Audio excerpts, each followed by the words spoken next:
Hello बंधुসকল নতুন এটি ভিডিঅ'লৈ আপোনালোকক স্বাগতম। আজি বহু দিনৰ পিছত এটা ব্লগ শেয়াৰ কৰিম আপোনালোকৰ লগত আৰু ব্লগটো অকণমান বিশেষ হয়, অলপমান বেলেগ কথাও গম পাব আপোনালোকে। বাৰু যি কি নহওক প্ৰথমে দেখাইছো এয়া পাৰ্সেল আহিছিলে। আজি 10টা পাৰ্সেল একেলগে আহিছে। একেদিন বহুত বেছি পাৰ্সেল অৰ্ডাৰ দি থকা হৈছে, এইবোৰ মানে আহিয়ে আছে।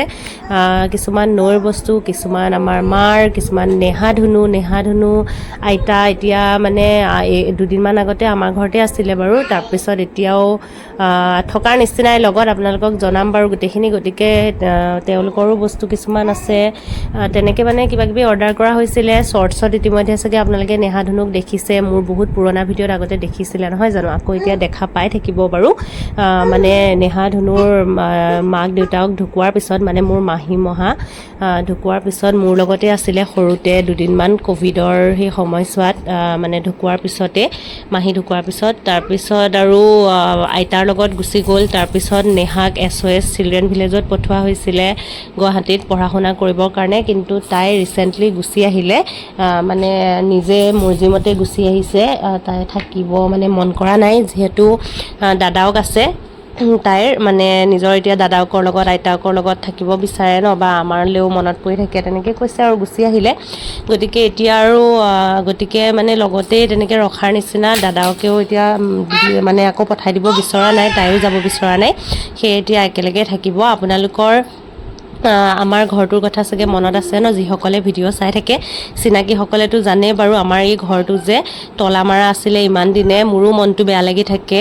আৰু এতিয়া মানে সেই ঘৰটোত আকৌ এবাৰ আমি গ'লোঁ, ধুনীয়াকৈ চাফ চিকুণ কৰিলোঁ, আৰু এতিয়া ঘৰটো মানে আকৌ এবাৰ জীপাল হৈ উঠিছে। আৰু সেয়াও মানে আইতাহঁতৰ কাৰণে, নেহা ধুনুৰ কাৰণে বুলিয়ে ক'ব লাগিব। মানে এয়া আমাৰ নৈয়েও প্ৰথমবাৰৰ কাৰণে ঘৰৰ ভিতৰত প্ৰৱেশ কৰিলে। আগতে মানে গৈছিলে যদিও তাই মানে বাহিৰে তেনেকৈ চাই আহিছিলে, কিন্তু এতিয়া মানে আকৌ যিহেতু চাফ চিকুণ কৰা হ'ল, গতিকে তাইকো নিব পৰা গ'ল। আকৌ মানে নতুনকৈ ঘৰটো লোৱাৰ নিচিনাই হ'ল। সেইদিনাখন আমি 3 দিন ধৰি কণ্টিনিউ মানে চাফ চিকুণ কৰি তেনেকৈ মানে ঘৰটোত আকৌ সোমালোঁ। এয়া আমাৰ ঘৰটোৰ ওচৰতে নহয়, অলপ জংঘল আছে যে, জংঘলৰ মাজত অমিতা গছ এজোপা হৈ আছে, লমালমে অমিতা লাগি আছিলে। মই দূৰৰ পৰাই জুম কৰি টানিব চাইছিলোঁ, ধৰিব পাৰিছেনে নাই নাজানো। নেহা ধুনুৱেও চাবলৈ গৈছিলে আচৰিত হৈ, কাৰণ বজাৰত অমিতাৰ বহুত বেছি দাম নহয় জানো, কিন্তু তাৰ মাজত এনেকৈ ইয়াতে ইমান অমিতা লাগি আছে। তাৰপিছত এয়া দ্বিতীয় দিনা ঘৰ চাফা কৰিব যোৱাৰ, আৰু বিক্ৰম, ধুনু, মই এনেকৈ গৈছিলোঁ, বাবুও গৈছিলে প্ৰথম দিনা। মানে চাফা কৰোঁতে আমাৰ 2-3 দিন লাগি গৈছিলে, আৰু কণ্টিনিউৱাছলি 3 দিন বন্ধ পাই গ'লোঁ ভাগ্যক্ৰমে, মানে শনিবাৰ, দেওবাৰ আৰু সোমবাৰ। গতিকে সেই বন্ধকেইটাৰ ভিতৰতে গোটেইখিনি কৰা হ'ল। কেনেকুৱা লেতেৰা আছিলে ভিতৰ চিতৰ, এয়া আপোনালোকক যে দেখাইছোঁ, এবাৰ ঝাৰু মাৰাৰ পিছতহে দেখাইছোঁ, তথাপিও এয়া অৱস্থা চাওক। পাকঘৰ চাকঘৰ তেনেকৈ, আৰু বস্তু বাহানি আমাৰ ইয়াতে বহুত বেছি নাছিলে, কিন্তু যিবোৰ আছিলে সেইবোৰ গোটেই ধূলিত পোত খাই আছিলে। আৰু বাকী বস্তুবোৰ ওৰাঙৰ ঘৰত আৰু ইয়াতে মাহঁতৰ ঘৰত তেনেকৈ আছে, আপোনালোকক জনাইছোৱে।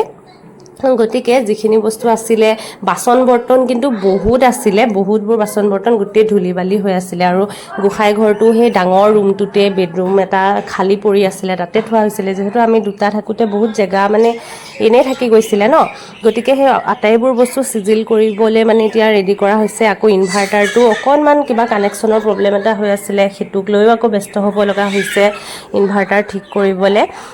তাৰপিছত তেনেকৈ মানে বাহিৰ চাফা কৰিবলৈ এজন হাজিৰা মানুহ লগাই গোটেই বাহিৰখিনি চাফা কৰা হ'ল।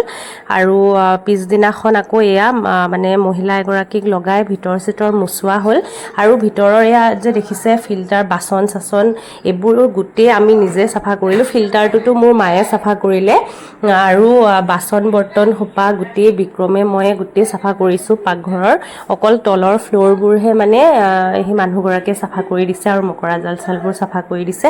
সেইদিনাখন চাফা কৰি আমি ঘৰলৈ উভতাৰ সময়ত এয়া আবেলি হৈ গৈছিলে। তাৰপিছত আকৌ পিছদিনাখন হ'ল আচল দিনটো। এয়া পিছদিনাখন মই ভিডিঅ' কৰিব একদম সময় পোৱা নাছিলোঁ, কেনেকৈ মানে মূৰৰ ওপৰেদি সময় গৈছে এইকেইদিন ক'ব পৰা নাই। তাৰ মাজতো অকণমান মানে ফুটেজ যিখিনি ল'লোঁ সেইখিনি আপোনালোকৰ লগত শ্বেয়াৰ কৰিছোঁ। নৈক লৈ প্ৰথম দিনা ইয়াত সোমালোঁ, আৰু আইতা, নেহা, ধুনু এতিয়াৰ পৰা ইয়াতে থাকিব। গতিকে সেইটো মোৰ কাৰণে বহুত বেছি ভাল লগা কথা। এইটো ঘৰৰ থাপনাত আকৌ এবাৰ চাকি জ্বলিব, সেইটোতকৈ আৰু সুখৰ কথা কি হ'ব পাৰে। মোৰ সদায় দুখ লাগি থাকে যেতিয়া মানে এনেকৈ মানে এৰা পৰি আছিলে ঘৰটো, আৰু মায়ে মায়ে আহি ইয়াতে পাকঘৰ চাকঘৰ আৰু অলপমান চিজিল কৰিলে। আইতাহঁতৰ বস্তুবোৰো যিহেতু লৈ অহা হৈছিলে সেইবোৰো এনেকৈ পৰি আছে। সেইবোৰ চিজিল কৰোঁতে হয়তো আৰু 3-4 দিন সময় লাগিব। আজি লৈ আহিছে গোটেইবোৰ বস্তু। আৰু মই ভাবিলোঁ মানে যিহেতু আমাৰ ঘৰটো তাতে এনেই আছে আৰু নেহা ধুনু আইতা থাকিবৰ কাৰণে ভাল ঘৰ এটাৰ ব্যৱস্থা বা ভাল পৰিৱেশ এটা নাই, গতিকে যিহেতু এনেই পৰি আছে ইয়াতে থাকক। আৰু এনেকৈ পূজা ঘৰটো শ্বিফ্ট কৰিলোঁ। সৰু যিটো পূজা ঘৰ আছিলে মানে ইতিমধ্যে বনাই থোৱা, য'ত আমি ইমান দিনে নিয়া নাছিলোঁ, এতিয়া নি দিলোঁ। আৰু এইবোৰ ভিতৰ চিতৰ প্ৰায় চাফা হৈছে, তথাপিও ইমান দিন নথকা প্ৰায় 2 বছৰ এৰি থোৱা আছিলে, গতিকে আৰু চাফা কৰাৰ প্ৰয়োজন আছে। আকৌ সেইটো মোচা গছা কৰি থাকিলে ঘৰত যিহেতু মানুহ থাকিব, গতিকে চাফা হৈ থাকিব। তাৰপিছত নৈয়ে পানী খুদালি আছিলে এয়া, আৰু অলপ পিছতে তাই পৰিলেও নিজে পেলোৱা পানীত পিছল খাই, সেয়া বাৰু ভিডিঅ'ত ধৰি ৰাখিব নোৱাৰিলোঁ। তাৰপিছত মায়ে খিচিৰি বনালে আৰু আমি খিচিৰি খালোঁ দেই। এয়া ঘৰ লোৱাৰ খিচিৰি বুলিয়ে ক'ব পাৰি। অকণমান মানে প্ৰসাদো আগবঢ়াই দিছিলোঁ থাপনাত, আৰু সেয়া খাই লৈ তাৰপিছত আমি মায়ে বনোৱা খিচিৰি খালোঁ আটাই, লগত আইতাই বনোৱা আমৰ আচাৰ।